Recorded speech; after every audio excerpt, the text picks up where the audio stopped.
Hello. ഇപ്പോൾ social മീഡിയയിൽ വല്ലാതെ ചർച്ച നടക്കുന്നുണ്ട്. അദ്ദേഹം പറയുന്നത് ഒരു പ്രമേഹ വിദഗ്ധനാണ് അത് സംസാരിച്ചുകൊണ്ടിരിക്കുന്നത്. അദ്ദേഹം പറയുന്നുണ്ട് റിസർച്ച് ഓറിയന്റഡ് അല്ലാതെ, അതായത് പ്രോപ്പർ റിസർച്ച് ചെയ്തിട്ടല്ലാതെ മെഡിസിൻ കഴിക്കുമ്പോൾ പല കണ്ടീഷൻസും അല്ലെങ്കിൽ അതിന് സൈഡ് എഫക്ട്സ് ഉണ്ടാകുന്നതാണ് അദ്ദേഹം പറയുന്നത്. എൻ്റെ ക്ലിനിക്കിലും എനിക്ക് സെയിം എക്സ്പീരിയൻസ് ഉണ്ടായിട്ടുണ്ട്.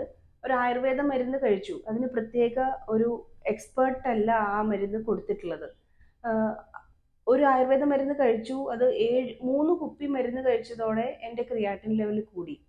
നമ്മൾ സമൂഹത്തിൽ ചിന്തിക്കേണ്ട കാര്യം ഇതാണ്. ഏത് മരുന്ന് കഴിക്കുമ്പോഴും അല്ലെങ്കിൽ എന്താണ് ഭക്ഷണമായാലും മരുന്നായാലും നമ്മുടെ ഉള്ളിലേക്ക് ചെല്ലുമ്പോൾ അതൊരു മിതമായ അളവിൽ തന്നെ വേണം. ഭക്ഷണമായാലും മരുന്നായാലും. ഇനി മരുന്ന് അതിൻ്റെ എക്സ്പേർട്ടിൻ്റെ അടുത്ത് നിന്ന് തന്നെ വേണം നമ്മളത് കഴിച്ചു തുടങ്ങാനായിട്ട്. ആരെങ്കിലും പറഞ്ഞു കേട്ടു, എല്ലാവർക്കും ഒരു പൊതുധാരണയുണ്ട് ആയുർവേദ മരുന്ന് കഴിച്ചാൽ സൈഡ് എഫക്റ്റ് ഉണ്ടാവില്ല എന്ന്. അതൊരു തെറ്റായ ധാരണയാണ്. ആയുർവേദ മരുന്നാണെങ്കിലും ഒരു രോഗിക്കാണ് ആ മരുന്ന് കൊടുക്കേണ്ടത്. ആരോഗ്യത്തോടെ ഇരിക്കുന്ന ഒരാൾക്കും മരുന്നിന്റെ ആവശ്യമില്ല. ഇനി ചില രോഗങ്ങൾക്ക് മരുന്നിന്റെ തന്നെ ആവശ്യമില്ലാതെ നമ്മളുടെ ഭക്ഷണ രീതികളിൽ നിന്ന് തന്നെ ചികിത്സിച്ച് നമുക്ക് ഭേദമാക്കാവുന്ന പല അസുഖങ്ങളും ഉണ്ട്. എല്ലാവരുടെയും ഒരു ധാരണയാണ് ആയുർവേദം എന്ന ലേബലിൽ, ആയുർവേദം എന്ന പേരിൽ എന്തും എപ്പോഴും ആർക്കും കൊടുക്കാം എന്നുള്ളത്.